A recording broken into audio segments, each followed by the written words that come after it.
सुप्रभात बच्चों, मैं डेजी कुमारी आज आप सबों को हिंदी व्याकरण के पाठ 1 के बारे में कुछ बताने जा रही हूँ। बच्चों, हम जो बोल रहे हैं आप उसे समझ रहे हो तो वो क्या है, और आप जो बोलोगे वो उसे भी हम समझेंगे। वो क्या है? भाषा है। कौन सी भाषा है? मौखिक भाषा। क्योंकि हम मुंह से बोलकर आपको समझा रहे हैं और आप अपने विचारों को मुंह से बोलकर हमें बता रहे हैं, तो ये मौखिक भाषा का रूप है। बच्चों, हम किताब देखकर आपको पढ़ा रहे हैं या कुछ बता रहे हैं, ये भाषा का कौन सा रूप है? ये भाषा का लिखित रूप है। क्योंकि किताब में जो लिखा हुआ है उसे पढ़कर हम आपको समझा रहे हैं। जैसे जब हम दूसरों से अपनी बात करते हैं या दूसरों के विचारों को जानने का प्रयास करते हैं तो हमें किसी माध्यम की आवश्यकता होती है। मुंह से बोलकर, कान से सुनकर अथवा लिखकर ही अपने विचार बताना या दूसरों के विचार जानना संभव होता है। इसके लिए भाषा का प्रयोग आवश्यक है। तो बच्चों, जब मैं किताब पढ़कर आपको समझाई, ये भी भाषा है, क्योंकि ये लिखा हुआ जो है उसे मैं पढ़कर आपको समझाई। तो आइए सबसे पहले हम लोग जानते हैं कि भाषा है क्या। भाषा वह साधन है या भाषा वह माध्यम है जिसके द्वारा हम अपने मन के भावों या विचारों को दूसरों तक प्रकट करते हैं और दूसरों के भावों और विचारों को स्वयं ग्रहण कर उसे समझते हैं, उसे भाषा कहते हैं। तो भाषा के दो रूप हैं, एक होता है मौखिक रूप और दूसरा लिखित रूप। मौखिक रूप में जब हम बोलकर आपको समझाते हैं और आप अपने विचारों को हमें बोलकर समझाते हैं तो ये भाषा का मौखिक रूप है। जैसे आप हमें पूछते हैं मैडम हम ये काम करें, तो हम समझते हैं कि बच्चे हमसे पूछ रहे हैं, तो वहां हम आपको कहते हैं कि हाँ लिखिए, तो आप मेरी भावनाओं को समझते हैं और आपकी भावनाओं को हम समझते हैं। तो ये भाषा का मौखिक रूप है। और लिखित रूप में आइए, अब लिखित रूप में भाषा का क्या मतलब है? तो लिखित रूप में जब हम लिखी हुई भाषा को पढ़ते हैं या फिर लिखकर दूसरों को समझाते हैं, वह भाषा का लिखित रूप है। जैसे पत्र लिखना, समाचार पत्र पढ़ना इत्यादि। तो हम लोग समझ गए कि भाषा क्या है। तो भाषा विचारों का आदान प्रदान है।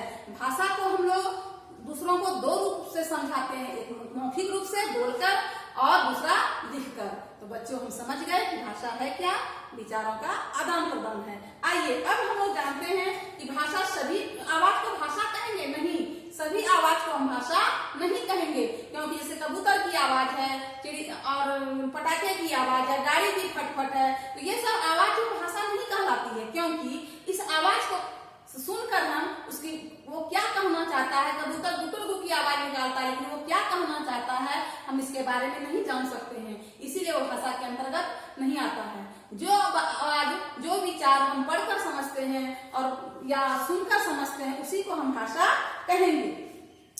तो भाषा के कितने रूप हुए? दो रूप हुए, मौखिक और लिखित। एक सांकेतिक रूप भी है, लेकिन उसे भाषा के अंतर्गत नहीं रखा जाता है। क्यों नहीं रखा जाता है? जैसे मैं इशारा कर रही हूँ, लेकिन क्या आप इशारा से समझ रहे हो कि मैडम क्या बताना चाहती है? नहीं, उसे स्पष्ट संकेत नहीं मिल रहा है कि मैडम इस बारे में स्पष्ट रूप से क्या हमें पूछना चाह रही है। आप उसे नहीं समझ पा रहे हो और नहीं मुझे जवाब दे पा रहे हो। इसीलिए सांकेतिक को हम भाषा के अंतर्गत हम नहीं बल्कि विद्वान इसे भाषा के अंतर्गत नहीं रखते हैं। तो भाषा के दो ही रूप हुए, लिखित भाषा और मौखिक भाषा। सांकेतिक भाषा को भाषा के अंतर्गत नहीं रख सकते हैं। तो आइए अब हम लोग लिपि के बारे में जानते हैं। लिपि किसे कहते हैं? किसी भी भाषा के लिखने के ढंग को हम लिपि कहते हैं। कोई भी भाषा का एक लिपि लिखने का माध्यम है, लिखने का तरीका है, उसी को हम लिपि कहते हैं। जैसे ABC जब हम लिखते हैं वो रोमन लिपि है, क जब लिखते हैं वो देवनागरी लिपि है। उर्दू में जब कोई लिखाता है तो उसे वो कौन सी मिलाती है? इसी तरह से और सी भाषा में पंजाबी को गुरमुखी में लिखा जाता है, फारसी को उर्दू में लिखा जाता है। इसी तरह से सभी भाषाओं का अपने अपने लिखने का ढंग है, लिखने का तरीका है, उसी को लिपि कहा जाता है। अब व्याकरण क्या है? व्याकरण है वह शास्त्र जो हमें किसी भाषा के बारे में शुद्ध शुद्ध बोलना, लिखना बताता है, उसी को हम व्याकरण कहते हैं। व्याकरण से जैसे हम लोग हिंदी व्याकरण पढ़ रहे हैं, तो हिंदी व्याकरण पढ़ने से हमें क्या लाभ मिलता है? इससे हम लोग उसका सही उच्चारण सीखते हैं, उसका वर्तनी क्या है, लिपि क्या है, वो स्त्रीलिंग है या पुल्लिंग है, इसके बारे में हम लोग जानते हैं। ये वचन में आता है, वो एक वचन में है या बहुवचन में है। कहने का मतलब व्याकरण शास्त्र के द्वारा उस भाषा में हमारी पकड़ मजबूत होती है, तभी हम उस भाषा को जानने के लिए व्याकरण शास्त्र का सहारा लेते हैं। इसीलिए बच्चों, व्याकरण क्या है? व्याकरण वह शास्त्र है जो हमें उस भाषा को शुद्ध बोलने, लिखने और समझने का ज्ञान कराता है। धन्यवाद।